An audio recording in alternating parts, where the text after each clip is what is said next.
Martes 7 de septiembre de 2021, soy Paloma Barreto y sean bienvenidos a JN Noticias. Hoy tenemos un programa especial por el aniversario del voto femenino en nuestro país. Comenzamos de inmediato con nuestros principales titulares.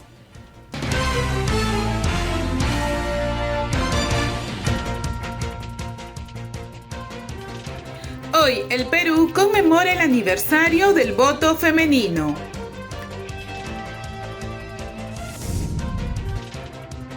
Jurado Nacional de Elecciones resalta el rol de la mujer en nuestra vida democrática. Y este viernes JNTV estrenará el programa Guía Electoral.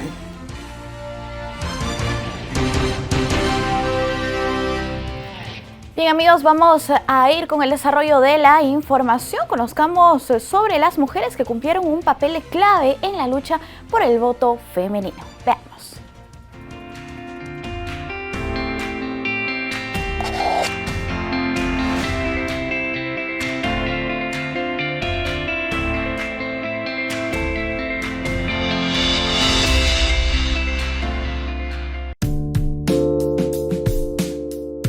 En 1867, don Celso Bambarén Ramírez, senador por Ancash, provocó una revolución en la opinión pública peruana, que escandalizada, escuchó su solicitud de igualdad de condiciones y derechos para las mujeres. Este pedido causó un gran impacto en las personas, debido a la fuerte mentalidad machista de la época. Mucho tiempo después, alrededor de los años 50, se desplegó una intensa lucha social gestionada por las mujeres, a quienes en 1955, a través de la promulgación de la Ley número 12391, se les concede el derecho al voto, reconociéndolas como ciudadanas. Sin embargo, ellas fueron las verdaderas artífices y principales protagonistas en ese cambio de mentalidad y comportamiento de los peruanos y peruanas en una época en donde predominaba la exclusión social. En el marco de las elecciones generales 2021, cuando el énfasis está puesto en lograr que un mayor número de mujeres accedan a cargos de poder en igualdad de condiciones, repasemos algunos momentos en la historia del sufragio femenino en nuestro país. También destacaron en esta lucha las peruanas Elvira García y García, Ángela Ramos, Clorinda Mato de Turner, Mercedes Cabello de Carbonera, pero fueron muchas más las que entregaron horas de larga lucha para lograr el voto femenino como un acto de reconocimiento e igualdad. En los años 50 era una realidad que había ocurrido un cambio en las mentalidades, es decir, que la presencia femenina en el espacio público dejaba de ser anecdótica. En 1956, las mujeres peruanas votaron por primera vez, después de 135 años de vida republicana. Salieron elegidas en este proceso 8 diputadas y una senadora, representando a diferentes agrupaciones políticas y a distintas regiones del país. Entre ellas, Irene Silva de Santolaya como senadora y Matilde Pérez Palacio como diputada, entre otras.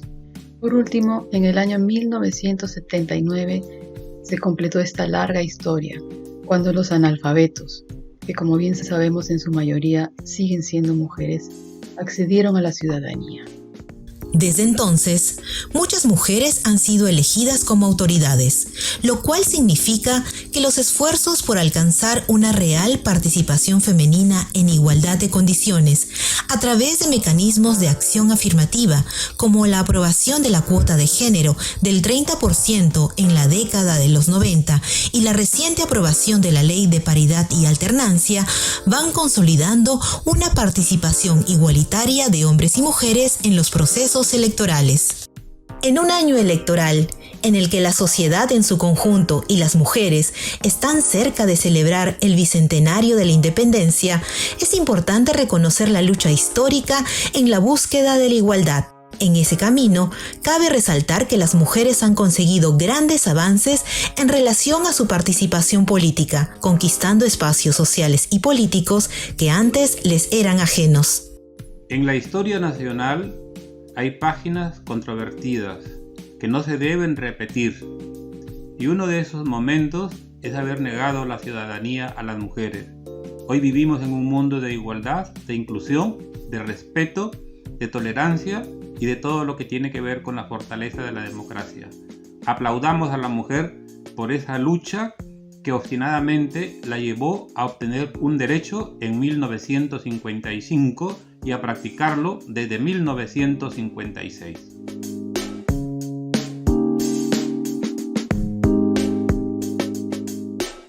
Amigos, Lizeth Guzmán estuvo con Diana Milaslovich, coordinadora de Participación Política y Descentralización del Centro Flora Tristán y vocera de Somos la Mitad y Queremos Paridad, en la cual hablaron sobre el voto femenino y el nuevo rol de la mujer en nuestra sociedad, con una mirada de una de las principales promotoras de la igualdad de género en el Perú.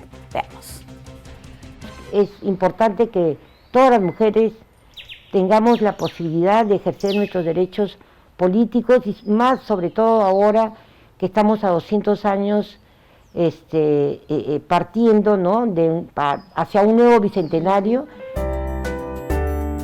En el siglo XIX, la mujer inició la lucha por alcanzar un derecho fundamental que le diera ciudadanía, el derecho al sufragio. Por lo general, las mujeres habían tenido un papel subordinado en las sociedades del mundo antiguo.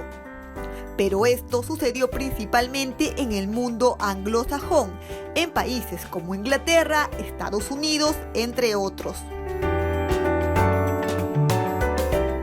Una de las maneras de ejercer la democracia en nuestro país es votar libremente. Y claro, esto lo vemos en la actualidad algo normal, algo natural. Sin embargo, hace 66 años atrás, las mujeres estábamos impedidas de votar. En el año 1955 se promulgó una ley para poder acceder a ellas. Y en el año 1956 las mujeres pudimos votar por primera vez. Nacida en Huancayo, estudió literatura en la Universidad Nacional Mayor de San Marcos y publicó distintos libros, como por ejemplo La literatura de mujeres, una mirada desde el feminismo. Diana Milaslovich Tupac comentó para JNE Noticias la importancia del voto femenino.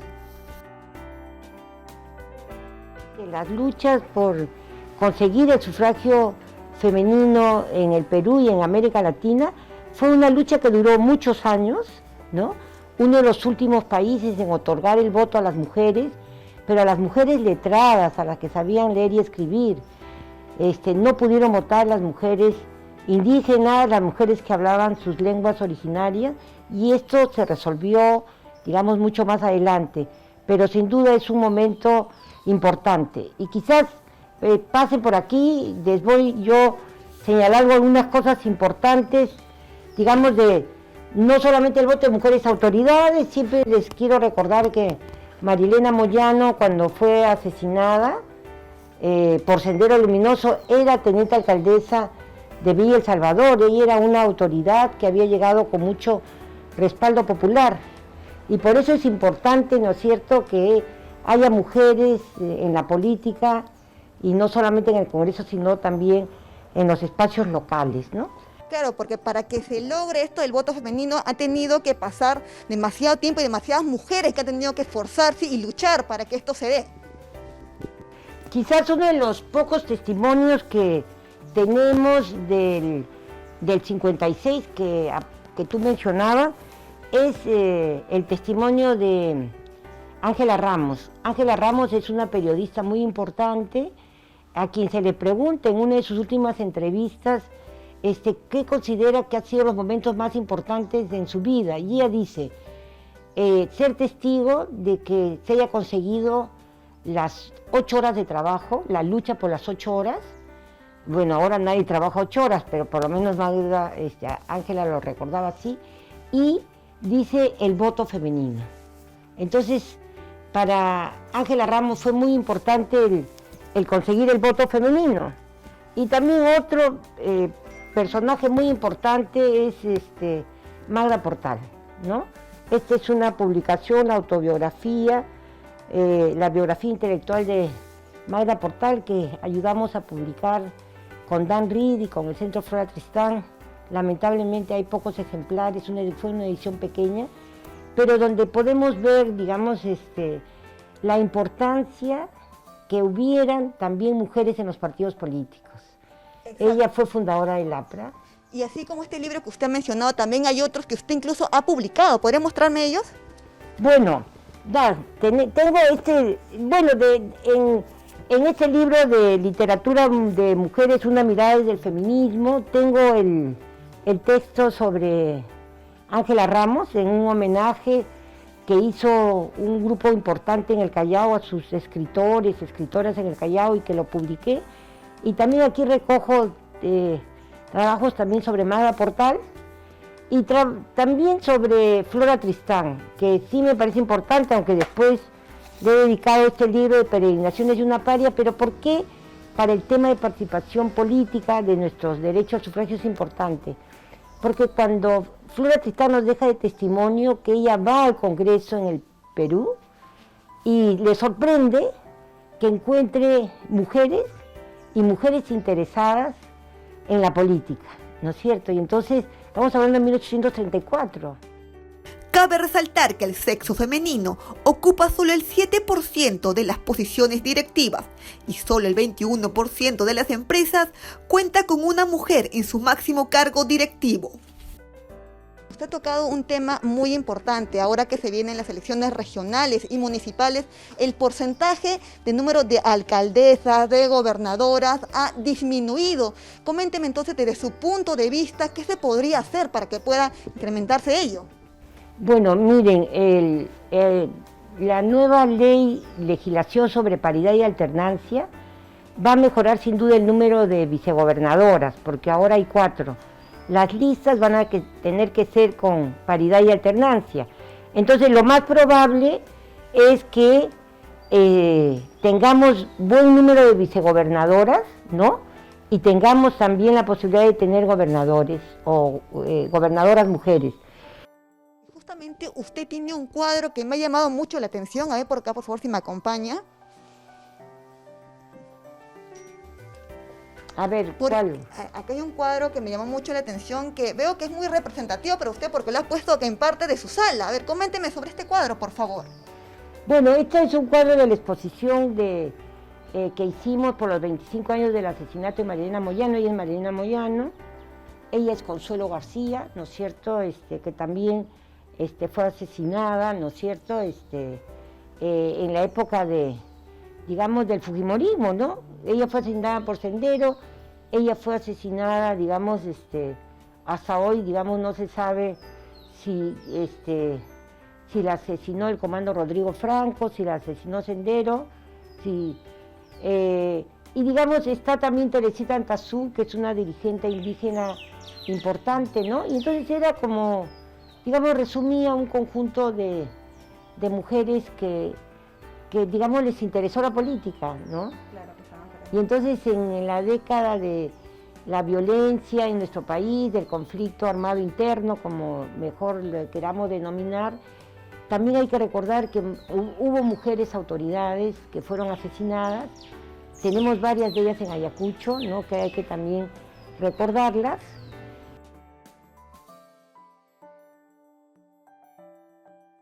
Hemos visto aquí en la casa de la doctora unos cuadros que nos han llamado la atención y sobre todo este.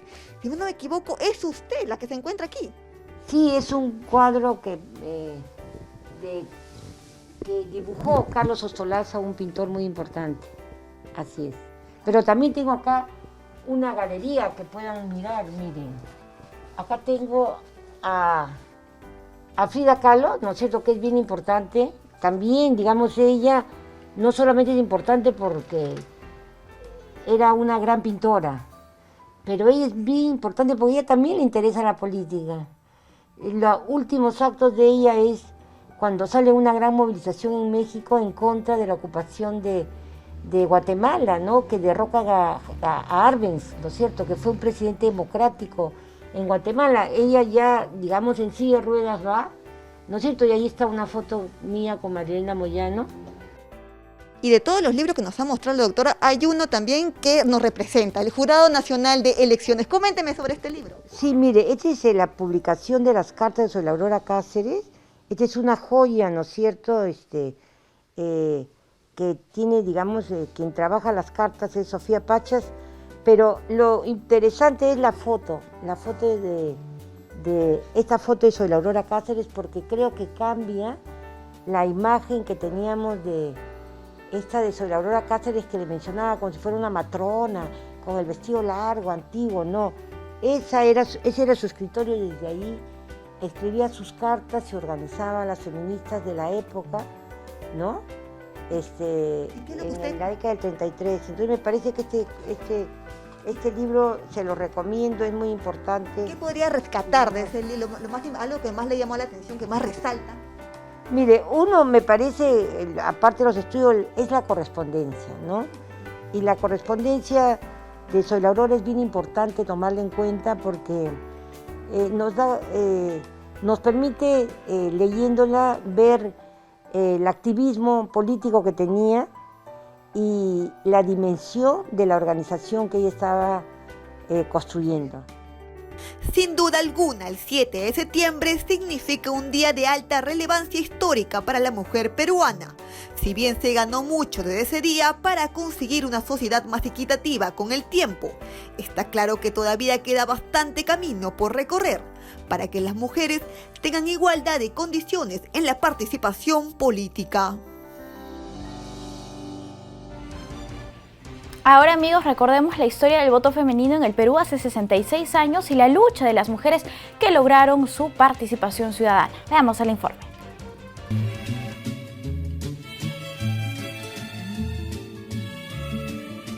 Hace 66 años en el Perú, las mujeres no eran escuchadas ni políticamente tomadas en cuenta. Sin embargo, en el Parlamento inició el justo debate sobre la posibilidad de darle a la mujer el derecho de elegir y ser elegidas popularmente. Señores congresistas, la mujer peruana debe acompañarnos a cosechar y a laborar en la nueva siembra para el porvenir. Señores, ¿por qué la mujer en el Perú no puede colaborar en el ánfora? Si la mujer tiene espíritu como el hombre, y la esencia de la vida es el espíritu. Señores parlamentarios, la mujer es digna de compartir con el hombre en las ánforas y resolver los destinos del Perú mediante el sufragio.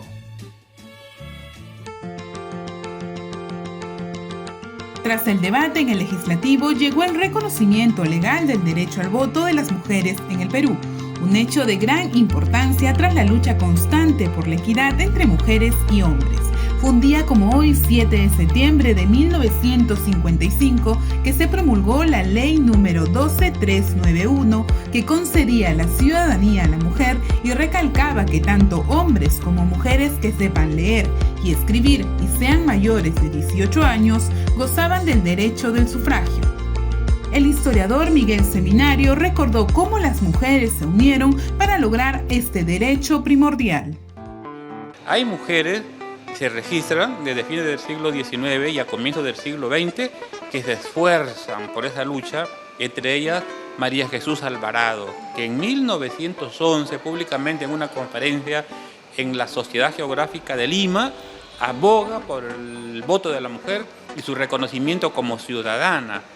Y tras ella vinieron otras mujeres, siendo una figura principal, un eje, podemos decir, en toda esta lucha.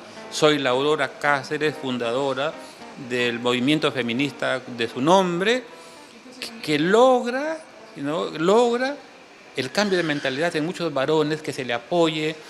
Llega el presidente Sánchez Cerro, ya había estado en coordinaciones previas con el presidente de la Junta que creó el Jurado Nacional de Elecciones. O sea, las mujeres un poco experimentaron lo que se llama la conciencia de grupalización, porque no votaban ni las blancas, ni las negras, ni las indígenas, ni las letradas, ni las iletradas, ni las católicas, ni las no católicas. No votaba ninguna mujer, no votaban ni las pobres ni las ricas. Entonces, todas las mujeres hacen un acto de cobrar conciencia, se integran en todo el país, promovidas por este movimiento, y logran finalmente que en 1955 se dé ese decreto que las iguala en ciudadanía con los varones, pero porque ellas se organizaron.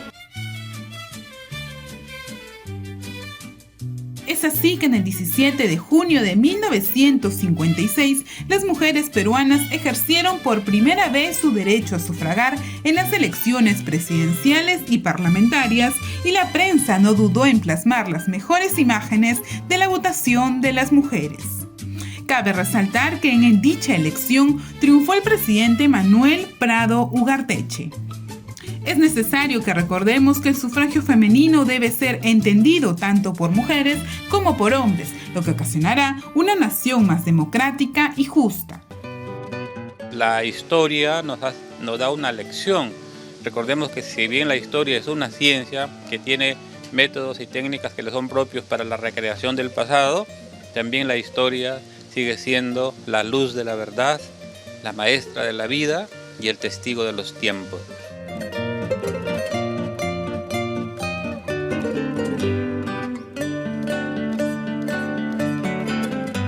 Entendiendo nuestra historia y los hechos que sucedieron, podremos tener un mejor panorama de lo que aún falta por recorrer, para que las mujeres no hallen más trabas en su camino por conseguir plenamente sus derechos, ya sea en la política como socialmente en nuestro país. Las mujeres actualmente ocupan puestos de elección popular gracias a esta historia precedente. 66 años después, celebramos entonces un aniversario más del voto femenino y de su participación en la política. Un excelente informe de nuestra compañera Carolina Díaz y al final hace una reflexión bastante importante. Ahora repasemos los hechos que llevaron a plantear la ley que previene y sanciona el acoso político contra las mujeres, una iniciativa que fue impulsada por las organizaciones de la sociedad civil y también por el Jurado Nacional de Elecciones.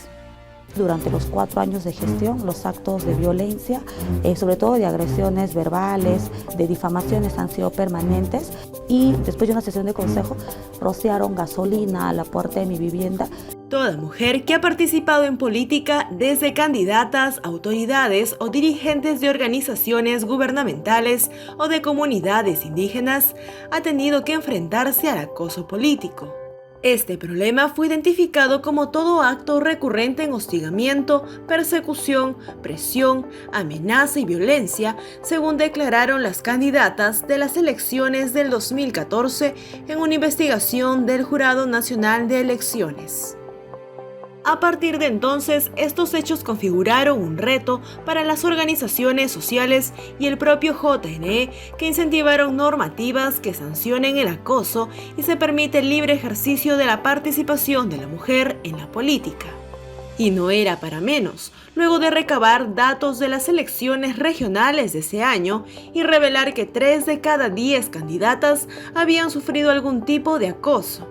En tanto, 2 de cada 5 mujeres autoridades de gobiernos locales y regionales también lo padecieron. En los comicios regionales y municipales del 2018, el JNE volvió a aplicar una encuesta nacional a candidatas, obteniéndose resultados similares. En cuanto al panorama en las elecciones congresales del 2020, el 52% de las candidaturas mujeres expresó ser víctima de acoso político. El otro 30% de las candidatas manifestó haber enfrentado agresiones, amenazas y actos de hostigamiento.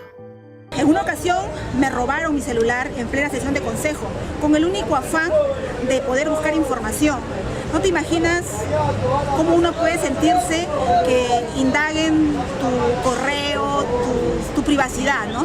Después de 9 proyectos fallidos presentados por organizaciones políticas, el tema fue puesto en agenda del Congreso de la República, que finalmente en marzo de este 2021 promulgó la ley número 31.155, que previene y sanciona el acoso contra las mujeres en la vida política con una multa no menor a 1 ni mayor a 50 UITs, dando un total de 220.000 soles.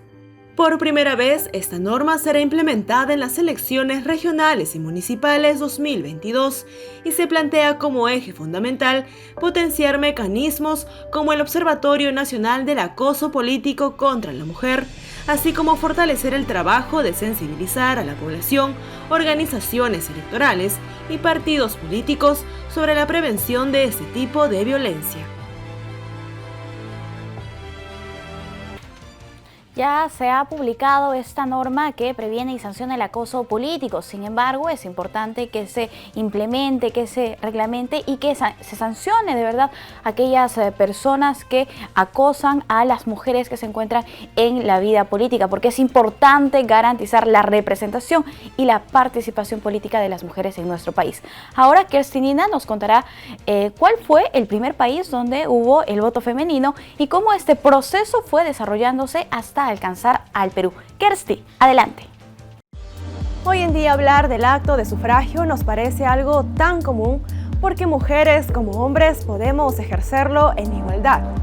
Sin embargo, durante muchos años las mujeres estaban impedidas de hacerlo.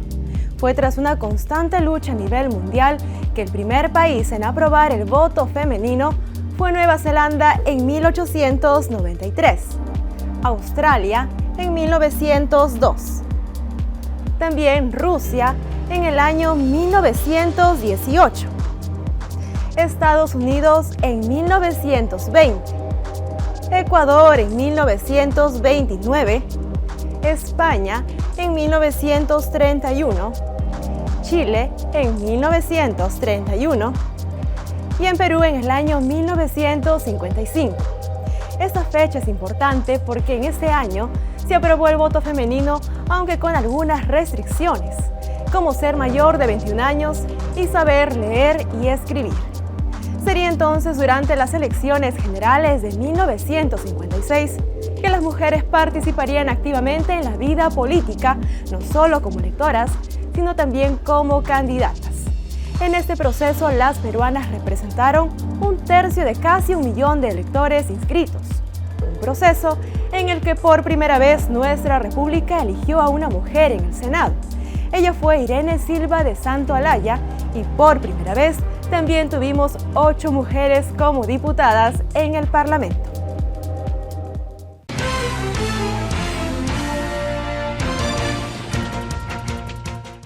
Tenemos una entrevista, vamos a conversar con Parwa Oblitas. Ella es coordinadora del programa para la igualdad política de nuestra institución. Este, sin lugar a dudas, es un día bastante importante. Celebramos el aniversario del voto femenino y para conversar sobre retos del Jurado Nacional de Elecciones, precisamente en la participación política de las mujeres, damos la bienvenida a Parwa. Parwa, ¿cómo estás? Muy buenos días. Muy buenos días, Paloma. Muchísimas gracias por la invitación. No, Parwa, a ti las gracias por acompañarnos en este programa especial y es increíble que las mujeres recién hace 66 años podamos ejercer nuestra ciudadanía. Entonces, en torno a eso, ¿podemos hacer una reflexión? ¿Qué significa este día? Sí, claro que sí. El 7 de septiembre de 1955 fue el día en el que las mujeres fuimos reconocidas como ciudadanas, pero no todas las mujeres, sino solo aquellas que tuvieran más de 21 años, aquellas mujeres que tuvieran más de 18 años pero que estuvieran casadas o que supieran leer y escribir. Fue recién en 1979 que todas las mujeres peruanas pudieron acudir a las urnas. Sin embargo, este día es un hito importantísimo para la democracia de nuestro país. Son pocos años desde nuestra vida republicana, pero las mujeres ya participan en política, ¿no? Y esto ha sido gracias a la lucha de mujeres como soy la Aurora Cáceres y otras que lucharon porque las mujeres pudiéramos participar de la política de nuestro país. Es cierto, es importante recordar en este caso que las mujeres siempre hemos sido quienes hemos luchado por nuestros derechos, que no se nos ha obsequiado ni regalado absolutamente nada, y prueba de ello también es algunas leyes, cuotas que hemos logrado recientemente y de las que vamos a hablar más adelante. Sin embargo, Parwa, nos gustaría que nos comentes cómo ha evolucionado la participación política de la mujer desde entonces, ¿no? Desde el año 1955. Sí, como les decía, en 1955 es que se da esta ley en la que se reconocen los derechos políticos de las mujeres. En el 56 acuden las mujeres a votar por primera vez. en 1979 con el voto universal, principalmente mujeres indígenas, campesinas, amazónicas también acuden a votar. Sin embargo, la representatividad aún era menor, ¿no? Y por ello en los 90 se aprueba la ley de cuota de género, que establecía en un primer momento que las listas de candidaturas estuvieran integradas por un 25% de mujeres, hasta que en el 2020 esta cuota se incrementó al 30%, ¿no? Y así se han ido incrementando la participación de las mujeres.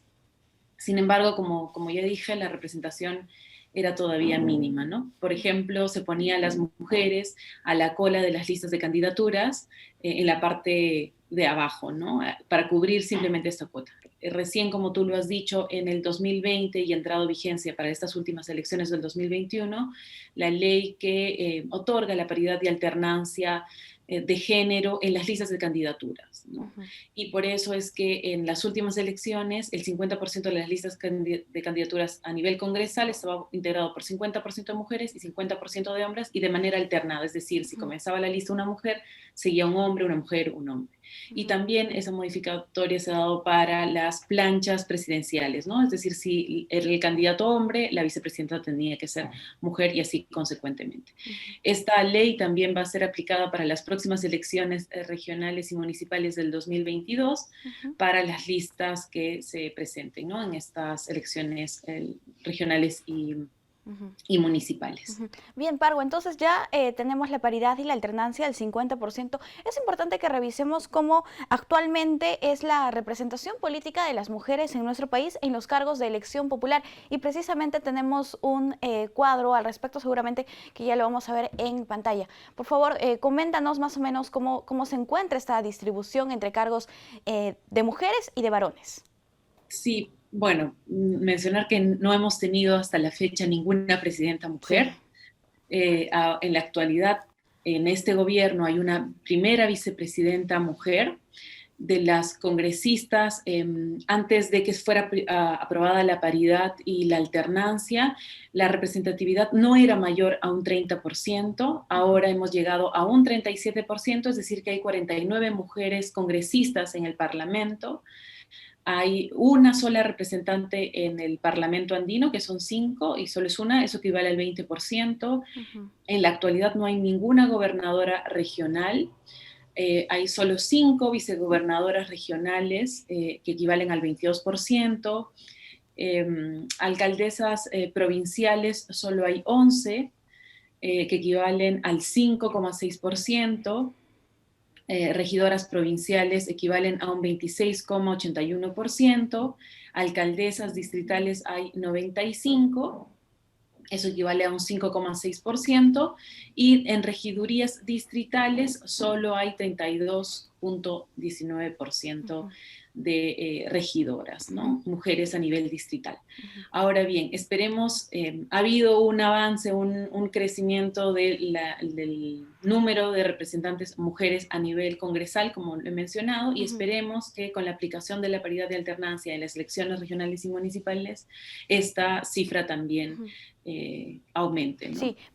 Sí, si vemos el cuadrito de manera general en la parte final, ¿no? Que indica que autoridades mujeres tendríamos 13.582 y autoridades varones tenemos 9.516. ¿Esto significa un avance en relación a los años pasados? Sí, claro que sí. Hemos llegado a una cifra del 27,35%. Es decir, esa cifra que tú mencionas de 3.582 mujeres en cargos equivalen al 27,3%. Bien, ahora sí, y volvemos al tema de congresistas de la República. Tenemos también un gráfico al respecto de la cantidad de curules que estarían ocupando, en este caso, las mujeres. ¿Ha incrementado en relación a los años anteriores? Sí, claro que sí. O sea, como les decía, las mujeres ocupamos dentro de la población que va a votar un 50%. Somos la mitad de mujeres, vamos a las urnas, ¿no?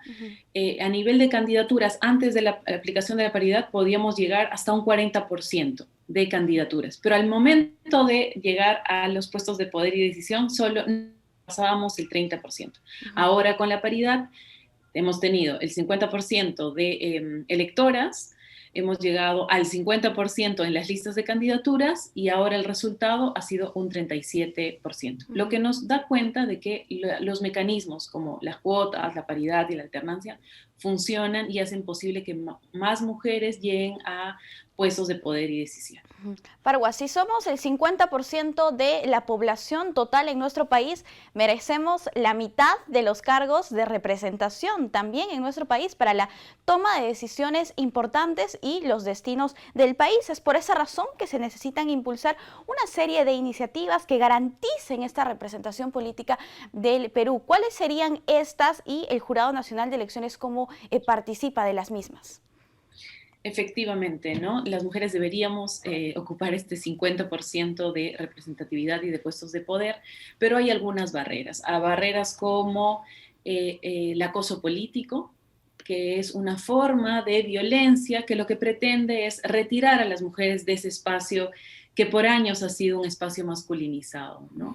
A través de actos de hostigamiento, de amenazas, de propia violencia física, sexual, etcétera. Ha sido ya aprobada una ley ahora hace poco, en abril de este año, la que se debería estar ya implementando desde el Jurado Nacional de Elecciones hace muchos años y procesos electorales venimos trabajando para establecer una ruta de atención de casos de acoso político dirigido a candidatas en el marco de los procesos electorales. Asimismo, el Jurado Nacional de Elecciones en el anteproyecto de ley del Código Electoral ya mencionaba algunas iniciativas previas, por ejemplo, para la paridad y la alternancia, también sobre el acoso político y algunas sanciones económicas a los partidos políticos, candidatos o afiliados que pudieran cometer actos de acoso político, ¿no? Asimismo, desde el jurado venimos realizando cursos de formación a través de la Dirección Nacional de Educación dirigidos a mujeres, lideresas campesinas a través de intervenciones educativas, pero también a cursos para candidatas, para las propias congresistas. También hemos hecho encuentros de alcaldesas en alianza con organizaciones de sociedad civil y de instituciones del Estado. Listo. Parwa, muchísimas gracias por acompañarnos en este día tan importante y tenemos que seguir trabajando desde la institución para que se apliquen medidas afirmativas, para que se pueda legislar en favor de la participación política de las mujeres. Sí, aún existen retos, pero creo que hemos avanzado y que, como tú lo has dicho, ¿no? Las mujeres hemos luchado para que nuestro país sea más igualitario en favor de la democracia. Hay una frase que decimos que es: sin mujeres no hay democracia. Y nada, recordemos este día, conmemoremos el Día de los Derechos Cívicos de las Mujeres Peruanas. Perfecto. Muchas gracias. A ti las gracias, Parwa. Un gusto. Amigos, nosotros tenemos que hacer una brevísima pausa. Volvemos.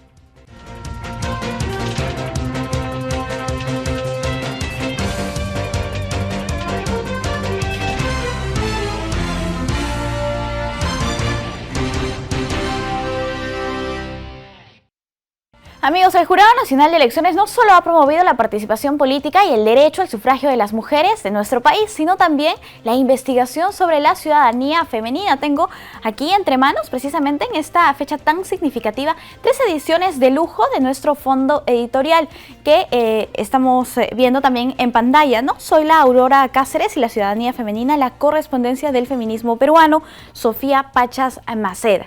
También tenemos el libro de Karen Paulsen, Somos Ciudadanas, Ciudadanía y Sufragio Femenino en el Perú. Y del mismo modo, el acoso político en el Perú, una mirada desde los recientes procesos electorales, de Enid Pinedo, Carla Cueva, Rubí Rivas, Diana Milaslovich. Recuerde que para mayor información sobre esos libros de la ciudadanía femenina, el voto femenino, puede encontrarlos en nuestro Centro de Documentación e Información Electoral. Comunicarse al 311-1717, anexo 2153, o escribir también al correo cdie@jne.gov.pe que tenemos en pantalla. Libros realmente interesantes que debemos conocer.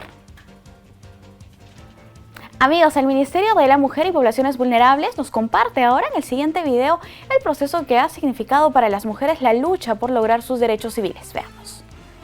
Las mujeres peruanas somos protagonistas en la conquista de nuestros derechos. A través de organizaciones de mujeres, hemos luchado para acceder a la educación, la salud, el trabajo y una vida libre de violencia, entre otros derechos. Recordemos algunos momentos de esta lucha. 1908. Las primeras mujeres universitarias inician sus estudios abriendo así el camino a las nuevas generaciones. 1918. Las trabajadoras luchan por mejorar sus condiciones laborales. Forman comités femeninos, sumándose así a la lucha por la jornada de 8 horas de trabajo. 1955. Después de una larga lucha, las peruanas logran el derecho al voto, el cual estuvo restringido para las que sabían leer y escribir. Y en 1979, este derecho se extiende a todas sin distinción, entre 1982 y 1995. El Perú firma importantes compromisos internacionales que permiten mejorar la calidad de vida de las mujeres. En cumplimiento a estos compromisos, se crean instituciones que buscan la defensa de los derechos de las mujeres. 1992. El Perú aprueba la primera ley de protección frente a la violencia familiar. La violencia contra las mujeres deja de ser un problema privado para cobrar interés público. 1997. Se aprueba la ley de cuotas para las mujeres. Progresivamente se gana espacio en la vida política para una mayor representación de las mujeres en la toma de decisiones. 1999. Se crea el primer módulo Emergencia Mujer, hoy Centros Emergencia Mujer que atienden a víctimas de violencia. Actualmente están en todo el país y son administrados por el Ministerio de la Mujer y Poblaciones Vulnerables. 2001. Se crea el Programa Nacional contra la Violencia Familiar y Sexual. 2011. La muerte de mujeres a mano de sus parejas, exparejas u otros por razones de género es sancionada como feminicidio, visibilizando una situación de violencia sistemática y silenciada por muchos siglos. 2015 y 2019. En el 2015, en el Perú, se aprobó la ley número 30364, que busca prevenir, sancionar y erradicar la violencia contra las mujeres y los integrantes del grupo familiar. Se involucra a sectores del Estado y los gobiernos regionales y locales. En el 2019 se aprueba la Política Nacional de Igualdad de Género, que busca eliminar patrones socioculturales que impiden relaciones de igualdad entre las personas debido al machismo. De miras al Bicentenario, queremos un país sin desigualdad ni violencia, donde peruanos y peruanas del campo y la ciudad, en especial mujeres, ya sean deportistas, madres, trabajadoras, empresarias, estudiantes, niñas y adolescentes, tengan una historia diferente. Ministerio de la Mujer y Poblaciones Vulnerables. Gobierno del Perú. El Perú primero. Amigos, a la fecha se ha logrado bastante, sin embargo, todavía tenemos un trabajo pendiente. En el Jurado Nacional de Elecciones, el segmento Pizarra Electoral dedicó un espacio para hablar del voto femenino en el Perú. Veamos. Actualmente, varones y mujeres votamos por nuestras autoridades sin ningún problema. Es más, también tenemos la posibilidad de ser electos en cualquier nivel de gobierno. Sin embargo, durante la primera mitad del siglo XX, este escenario era totalmente distinto. Las mujeres no participaban ni como candidatas ni como votantes. Hoy conoceremos cómo y cuándo cambió el escenario electoral en el Perú y quiénes propiciaron estas mejoras en la democracia de nuestro país. Bienvenidos a Pizarra Electoral.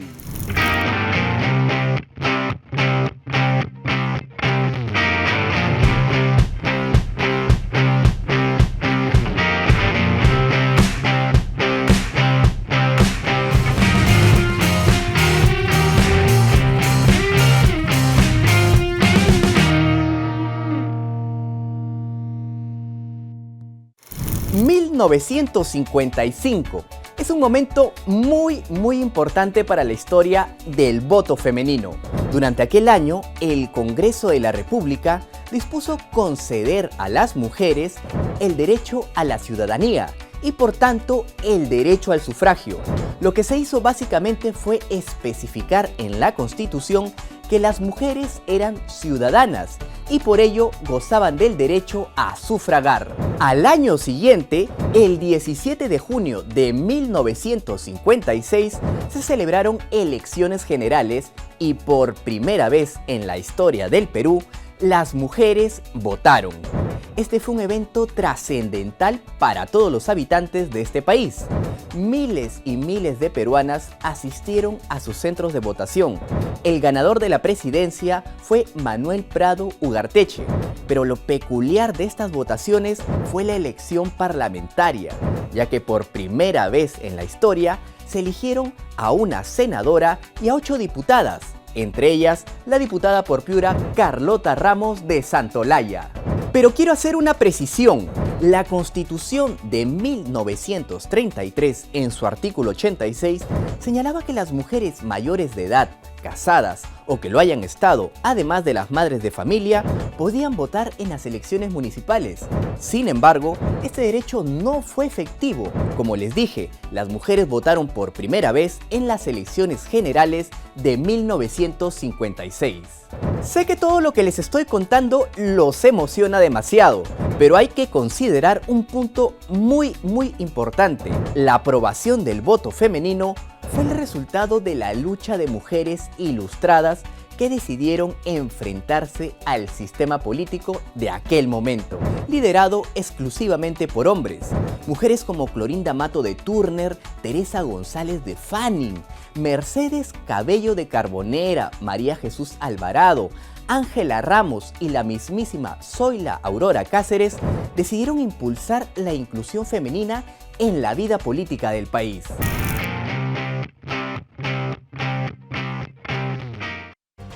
Bien amigos, vamos a cambiar rotundamente el ángulo de la información para contarles que el programa Guía Electoral regresa a las pantallas del Jurado Nacional de Elecciones. Este viernes 10, un esfuerzo del JNE por educar e informar en el marco de la consulta popular de revocatoria y las elecciones del distrito de Chipao. JNE TV estrenará este viernes 10 de septiembre a las 10:30 de la mañana el programa Guía Electoral 2021, con motivo de educar e informar todos los aspectos que comprenden los procesos electorales del 10 de octubre. Guía Electoral tendrá 20 minutos de duración y podrá visualizarlo todos los viernes por el canal 516 de Movistar, así como ver su retransmisión en los 23 canales aliados de JNE TV. En este espacio, junto a especialistas del ámbito electoral, se abordarán las implicancias de llevar a cabo una consulta popular de revocatoria. Además, se dará a conocer por qué razón el distrito de Chipao acude por tercera vez a una elección complementaria. Y no solo ello, también se revelarán las funciones que desarrollan los organismos descentralizados del JNE y la OMPE en ambos procesos electorales, entre otros temas.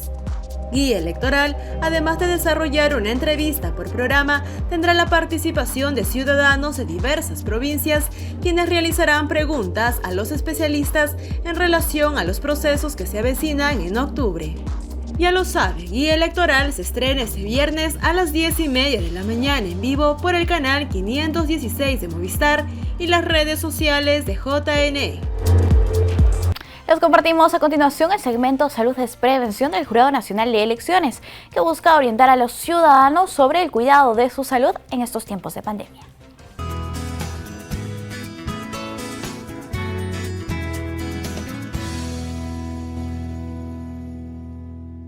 Gracias Paloma por el pase. Muy buenos días amigos, mi nombre es Verónica Pimentel, enfermera del Jurado Nacional de Elecciones. En esta oportunidad compartiré con ustedes consejos para prevenir esta terrible enfermedad ocasionada por la COVID-19. Actualmente, los datos del MINSA reportan 192 casos confirmados por la variante Delta en nuestro Perú. Por esta razón, es necesario que ustedes practiquen las medidas de prevención, que son el buen uso de la mascarilla, cubriendo nariz, boca y mentón, el distanciamiento social, lavado de manos con agua y jabón o higienizarlas con alcohol en gel. También asistan a los centros de vacunación según corresponda. Hoy hablaremos sobre el uso correcto de la doble mascarilla. Si ustedes eligen utilizar una mascarilla quirúrgica, es necesario colocarlo correctamente. cogiendo de la parte elástica, sujetando nuestra nariz para formar el sello y cubriendo hasta el mentón, de esta forma, ¿sí?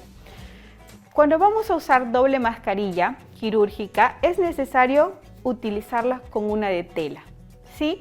Para que ésta ayude a sujetarla mejor y formar un sello correcto entre la mascarilla quirúrgica y nuestro rostro.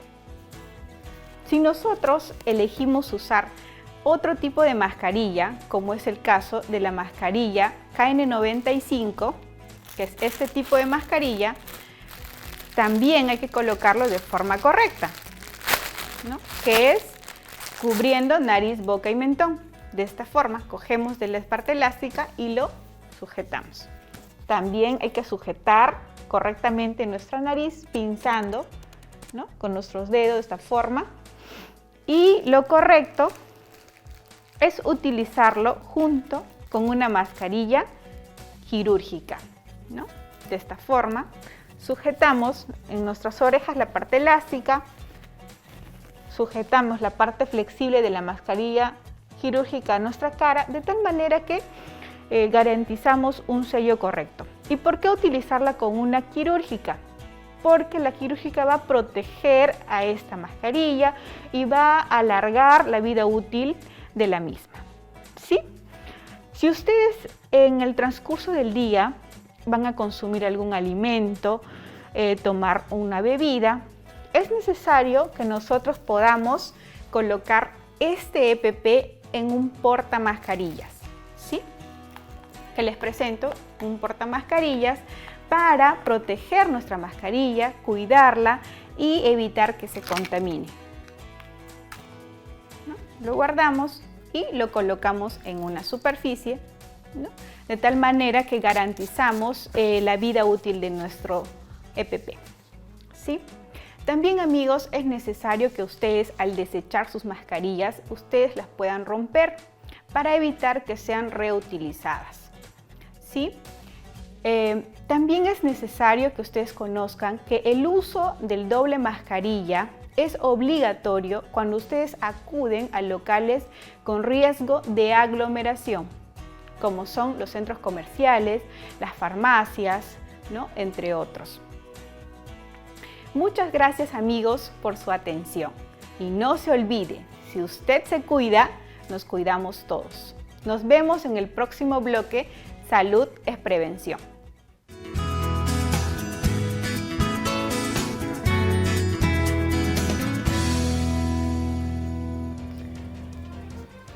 Bien, cambiamos el ángulo de la información. Los compartimos ahora el microinformativo Conectados de OCIPTEL, que nos tiene la más actualizada información del sector de telecomunicaciones en el país. Veamos.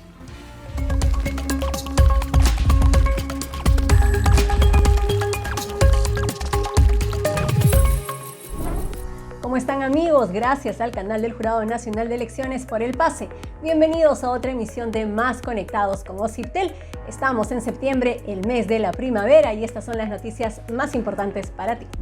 Ya no más retrasos ni burocracia al momento de reclamar por tus servicios de telecomunicaciones. El OCIPTEL aprobó una norma que hará más ágil y sencilla la atención y seguimiento de los reclamos. Por ejemplo, se elimina la necesidad de llevar a segunda instancia un caso en el que la operadora deba aplicar el silencio administrativo positivo. Se reduce también el plazo de las devoluciones por parte de la empresa y se mejoran las condiciones de los canales de recepción de reclamos, entre otros cambios. Esta norma será implementada de forma progresiva por las operadoras. ¿Y alguna vez te has preguntado cuántas líneas de celular hay en todo el país?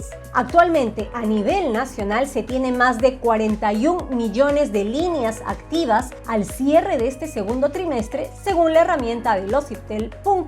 Telefónica del Perú es la empresa que ha sumado más líneas móviles, seguida de Claro y Entel, donde las líneas prepago han concentrado el 61,69% del total y las líneas postpago el 38,31%. Estás tranquilo en tu casa, te llega el recibo por tus servicios de telecomunicaciones y te das cuenta que te están cobrando algo que no has contratado. En ese caso te corresponde poner un reclamo por facturación a la empresa operadora. No pueden sumarte servicios adicionales, promociones, paquetes u otros conceptos sin que tú lo hayas permitido. El tiempo de respuesta a este reclamo dependerá del importe, entre 15 a 20 días hábiles. Mucha atención, usuario, que la operadora no puede impedir que presentes tu reclamo si es que no has pagado todo el recibo. Lo indicado es pagar el monto que no estás reclamando, mientras este se encuentra en trámite. Bueno amigos, ya saben que si tienen dudas o consultas pueden llamar al Fono Ayuda al 1844, escribirnos a usuarios@ociptel.gov.pe y también pueden asistir a las oficinas a nivel nacional que ya muchas están atendiendo de manera presencial. Pueden también seguirnos en nuestras redes sociales oficiales. No lo olvides, un usuario chancón es un usuario con poder. Nos vemos. Bien, la agencia de noticias andina nos comparte ahora las 5 noticias oficiales más importantes del día. Bienvenidos, desde la agencia de noticias andina, estas son las 5 noticias del día. El bono Yanapay empezará a pagarse desde el lunes 13 de septiembre y beneficiará a 13.584.309 personas, a las cuales se le entregará individualmente 350 soles. Comenzará con los beneficiarios de los programas Pensión 65, Juntos y Contigo, según anunció el presidente Pedro Castillo durante un mensaje a la nación. Anunció también el jefe de Estado que se instalará en el país una planta de producción de la vacuna rusa Sputnik V, producto de las negociaciones entre el gobierno peruano y el gobierno ruso. Sputnik V es la primera vacuna registrada del mundo basada en una plataforma bien estudiada de vectores adenovirales humanos. Ha sido aprobada en 70 países. En el mensaje, el presidente Castillo anunció que se acelerarán 52 proyectos de inversión que implican una inversión de 114.000 millones de soles a fin de contribuir con la reactivación económica del país, principalmente en los sectores de educación y salud. El mandatario señaló que estas inversiones están orientadas a cerrar las brechas de los servicios para la población que más lo necesita. Y con la finalidad de reducir el costo del precio del gas, el gobierno incorporó a esta fuente de energía al Fondo de Estabilización de los Precios de los Combustibles Derivados del Petróleo. Esto debido a que muchas familias afectadas por la pandemia han sufrido el impacto de los cambios económicos globales que han repercutido en el precio del gas y otros productos. El Perú recibirá durante el mes de septiembre más de 12.8 millones de dosis de la vacuna contra el COVID-19, marcando así un récord en el arribo de las vacunas al país, señaló el canciller Óscar Maurtua, quien mencionó también que la Cancillería seguirá con el apoyo para que los proveedores y el gobierno coordinen la logística y plazo de entrega para seguir avanzando con el Programa Nacional de Inmunización que se realiza en el país. Para mayor información, no se olviden de visitar andina.p. Amigos, no hay tiempo para más. Muchísimas gracias por acompañarnos en el programa de hoy. Con nosotros será hasta el día de mañana. Los dejamos con bellas imágenes de Ayacucho. Permiso.